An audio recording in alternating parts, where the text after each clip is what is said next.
Alright, you lot. Grab your controllers and brace yourselves, because today we're diving headfirst into Chaos or XDefiant's latest patch, Year 1, Season 2.3. I know, patch notes might sound as thrilling as watching paint dry, but trust me, Ubisoft's cooked up enough tweaks, fixes and surprises here to keep even more cynical gamer glue. New quick play buttons, faction revamps, and a whole lot more. We're breaking it all down right here, from what's brilliant to what's still broken. But before we get started, don't forget to like, subscribe and all that bollocks. It helps the channel grow. Let's jump into carnage.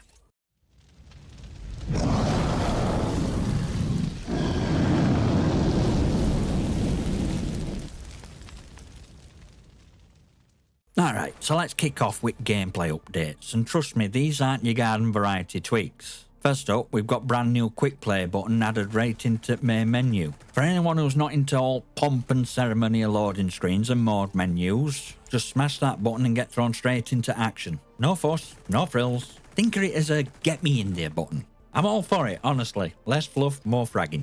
Now onto mantling. You know, that lovely move that's usually hit or miss. They've widened entry angle from 120 to 140 degrees, so you don't have to line yourself up like a sniper just up over a ledge. Plus, if you're wielding Spaz 12, those random animation glitches, they're sorted.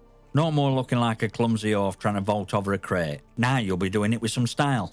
Then we've got an interesting little melee tweak. Previously, if you triggered a melee strike while facing away from an opponent, you could twist around mid-swing and still land a hit. Not anymore. Now you'll need to be locked onto your target when that melee animation hits sweet spot.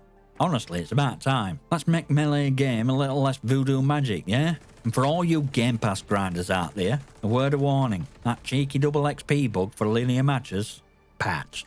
You're back to earning XP where Ubisoft intended. So say goodbye to that little bonus. But hey, all's fair in XP and war, right? Now let's get into the juicy bit. Factions. Starting with those bloody highwaymen.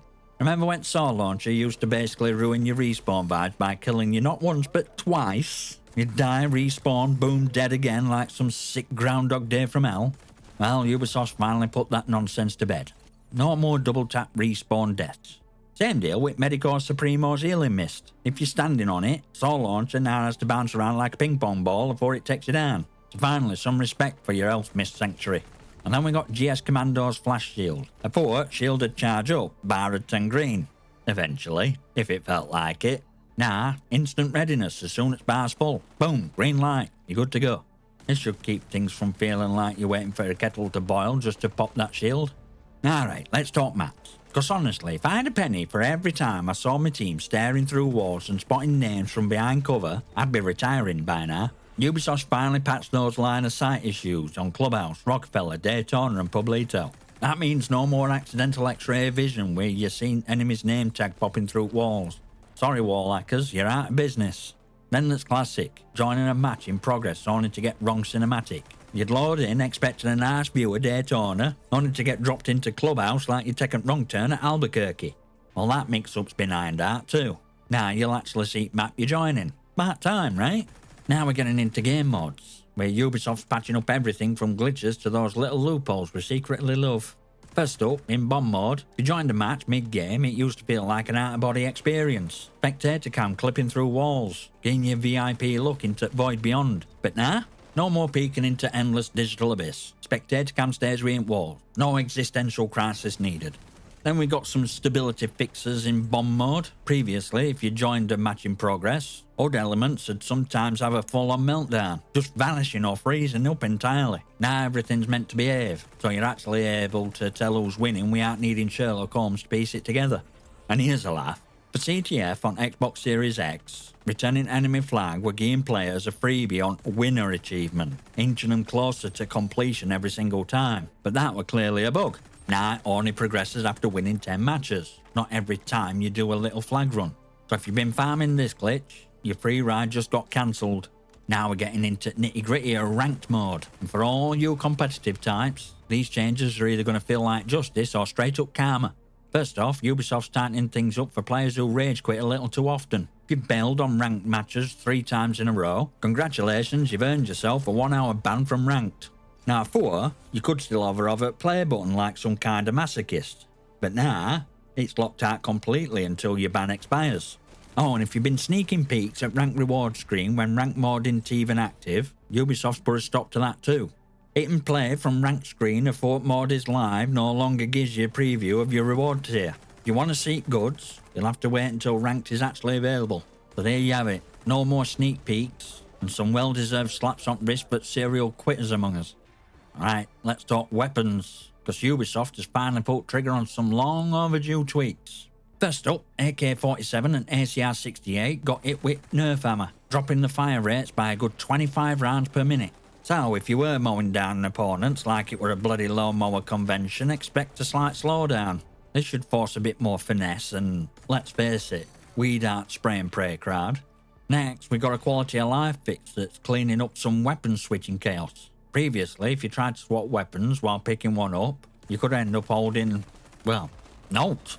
Weapons would literally go invisible mid-swap, making you look like you were wielding some kind of ghost gun. But Ubisoft sorted it, so no more flickering between empty hands and disappointment mid-firefight.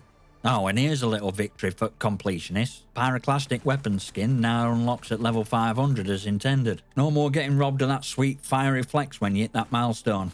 And finally, they've thrown a bone to objective players by letting you earn progression XP for your equipped weapon when scoring objective points. So, whether you're taking down flag carriers in CTF or escorting payload in escort mode, your gun's getting attention it deserves.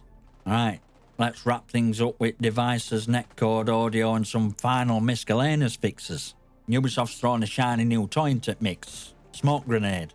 And this isn't just your standard cloud and run type. This beauty blocks line of sight, kills enemy aim assist, blinds AI targeted skills, hides enemy outlines and wipes minimap. Basically, it's not just smoke, it's a chaos grenade. Whether you're making a stealthy push or adding some pandemonium to the battlefield, this thing's got you covered. Expect some confusion and frustration from your opponents. Lovely, innit? Moving on, netcode adjustments. Ubisoft's been at it again, squeezing down bandwidth to keep things smooth and cut down on lag demons. It's a work in progress, but it's all part of making sure those kills register without needing a physics degree to explain why you missed. Now for audio, ever felt like Echelon's digital ghillie suit were turning players into invisible silent assassins? Well, Ubisoft thought all invisible and mute combo were overkill. Now those stealthy devils have audible footsteps again. And spider bots? Those annoying little buggers have toned down their explosive sounds and stopped all servo noises once they latch on. Finally, no more heart attacks from surprising spider bot ambushes. And last but not least, miscellaneous fixes. Annoyed by those phantom notifications for faction characters you'd already unlocked? Gone. Irritated by PC performance issues on Emporium? Smooth that. Fed up with your mouse slipping off game window on a second monitor? Locked in. And finally, that infamous offer expired tag on starter pack? Corrected. Plus usual round of crash fixes. So that's a wrap on all things XDefiant Year 1 Season 2.3. What's your thoughts on this one? Smash that like button, hit subscribe and leave your comments and questions below. I might just feature them on channel. I'll see you next time, you magnificent.